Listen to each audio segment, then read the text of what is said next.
नमस्कार दोस्तों, हॉकफिट न्यूज़ में आप सभी का तहे दिल से स्वागत है। एक तरफ नरेंद्र मोदी सरकार भारत ही नहीं बल्कि पूरी दुनिया में अमेरिका से लेकर ताइवान तक, ऑस्ट्रेलिया से लेकर जापान तक, पूरी दुनिया में जो आज की डेट में जो वर्तमान नरेंद्र मोदी सरकार है, पूरी दुनिया में जिस तरीके के संबंध इस सरकार ने बनाए हैं, शायद ही भूतपूर्व किसी प्रधानमंत्री ने इस तरीके के संबंध, ऐसे गाढ़े संबंध किसी और देश से बनाए हों। क्योंकि आज वो समय है जब चीन हमारे सिर पर खड़ा है और ऐसे में अमेरिका चीन की आंखों में आंखें डालकर खड़ा है। पीछे से ऑस्ट्रेलिया भी अब साथ आ गया। ऑस्ट्रेलिया ने भी बोला है कि अब वो प्रशांत महासागर में भारत के साथ नेवी की ड्रिल करेंगे। जापान भारत को पूरी टेक्नोलॉजी को देने को तैयार है, फंड्स देने को तैयार है।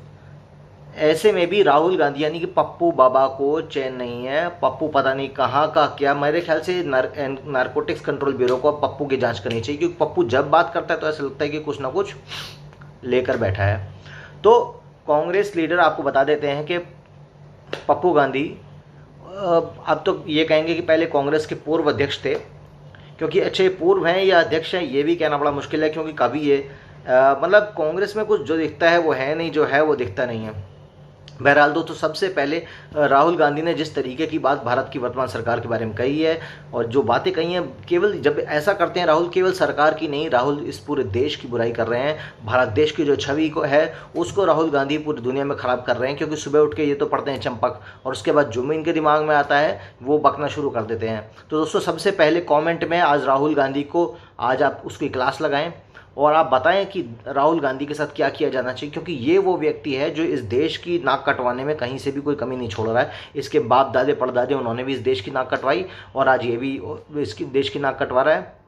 मतलब विदेश में बैठा है लेकिन फिर भी बकर करने से बाज नहीं आता राहुल। तो दोस्तों, कमेंट में ज़रूर आज ठोक कर राहुल के बारे में कमेंट में अपनी राय दें। और आपको बता देते हैं कि इस बार राहुल गांधी ने सरकार पर अंतर्राष्ट्रीय संबंधों को लेकर सवाल करते हुए भारत सरकार पर हमला बोला है।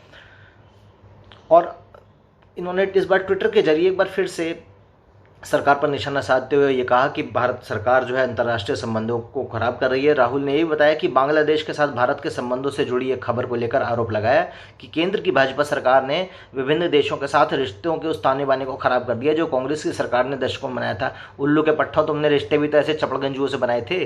तुमने रिश्ते बनाए थे पाकिस्तान से, तुमने रिश्ते बनाए थे बांग्लादेश से। अब जब ऐसे देशों से रिश्ते बनाओगे तो वो तो बाद में काटेंगे ही ना। तुमने रिश्ते बनाए क्यों तो ऐसे देशों से? आप तुम गलबैयाँ करोगे पाकिस्तान की जो है हिना रब्बानी से, तो कैसे बात बनेगी? और यदि भारत के आज पाकिस्तान से और बांग्लादेश से संबंध खराब हो रहे हैं तो जाने दो, ये देश इस लायक भी नहीं है कि इनके साथ संबंध रखे जाएं। जहां भारत आज अमेरिका से लेकर ऑस्ट्रेलिया, जापान जैसे बड़े देशों के साथ, जो ताकतवर देश हैं, जो पढ़े लिखे देश हैं, जो समझदार देश हैं, जो नित्य नवीन नई टेक्नोलॉजी का निर्माण कर रहे हैं, मुझे बताइए कि बांग्लादेश ने क्या एक कपड़ा सिलने की सुई का भी निर्माण किया? क्या बांग्लादेश ने एक गाड़ी के ऊपर जो शीशे पे जो चलने वाले छोटे से वाइपर जो होते हैं, पतले पतले वाइपर, कभी उन्होंने निर्माण करके देखा है बांग्लादेश ने? क्या मतलब क्या खोज करी है आज तक बांग्लादेश ने? पाकिस्तान ने क्या इन्वेंशन करी है? हाँ, कंप्यूटर्स के बहुत सारे वायरस जरूर इन्वेंट करता पाकिस्तान, क्योंकि दिमाग इनका इसी गोबरपंथी में है। तो ये पाकिस्तान, बांग्लादेश, मतलब आज राहुल बाबा को इसलिए दिल में दर्द हो रहा है कि है भारत के पाकिस्तान से, बांग्लादेश से रिश्ते खराब हो गए। जो कांग्रेस की सरकार ने दशकों में भारत की ज़मीन दे दे के बांग्लादेश और पाकिस्तान को जो पाल पोस के जो इन्होंने बड़ा किया था, आज मोदी ने एक झटके में उसको फुटबॉल की तरह मैदान से बाहर कर दिया। राहुल गांधी ने ट्वीट किया कि मिस्टर मोदी ने राहुल गांधी रिश्तों के उन जालों को, उस जाल को नष्ट किया है जो कांग्रेस ने कई दशकों में बनाए और पोषित किए थे। आहा, देखा, पोषित करे थे यानी आपने पाकिस्तान और बांग्लादेश को पोषित किया था। ये बात आप अपने मुंह से कह रहे हैं। पड़ोस में दोस्तों के बिना रहना खतरनाक है। बिल्कुल, पड़ोस में दोस्तों के बिना रहना बड़ा खतरनाक है, लेकिन अगर पड़ोस में ऐसे कट्टर दुश्मन हो, ऐसे कट्टर इस्लामिक जिहादी देश हों, तो उनसे दोस्ती ना ही रखे तो वही बेटर है। इस तरीके की बातें जैसे ये करते हैं वो आज मतलब पूरी दुनिया के सामने राहुल गांधी ने अपने आप के साथ साथ पूरे कांग्रेस पार्टी के खानदान को, उनके पूरे जो काला चिट्ठा है पिछले कई सालों का, वो सारा राहुल गांधी अपने आप ही बेनकाब करते जा रहे हैं।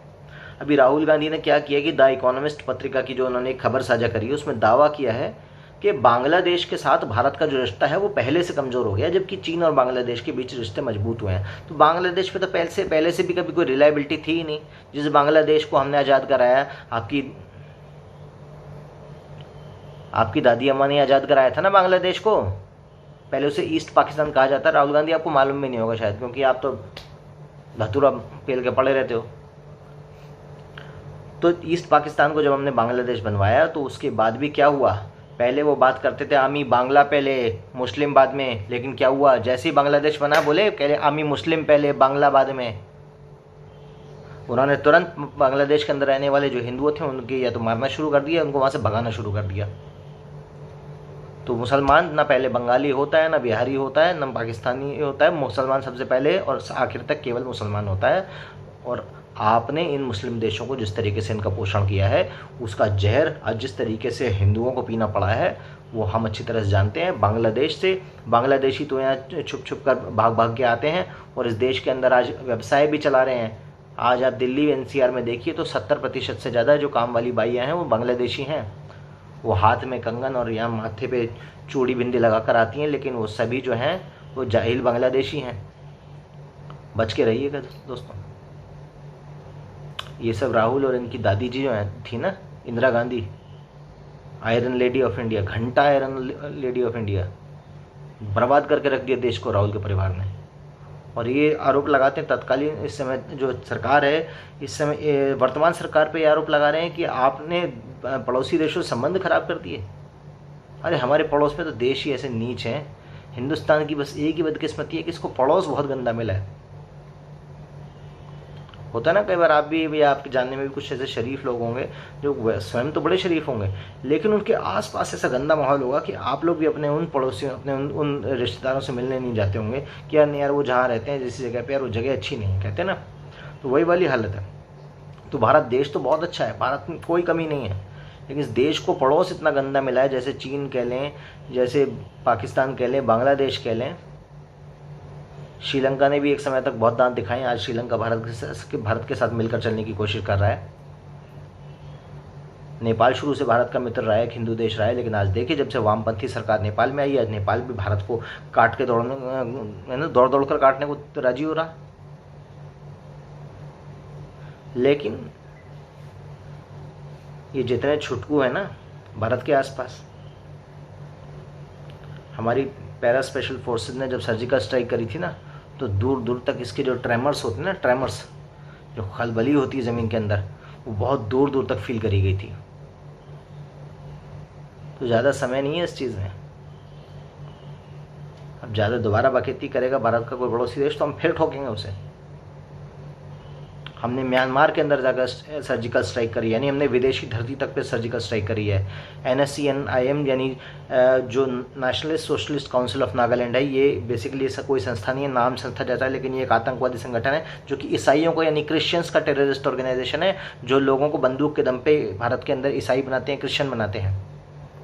उस आतंकी संगठन जो कि नागालैंड से संबंधित है, इसके आतंकियों को भारत ने म्यांमार में जाकर मारा था, यानी विदेश में जाकर। तो यदि ये भारत आज भारत से बाहर जाकर भी विदेश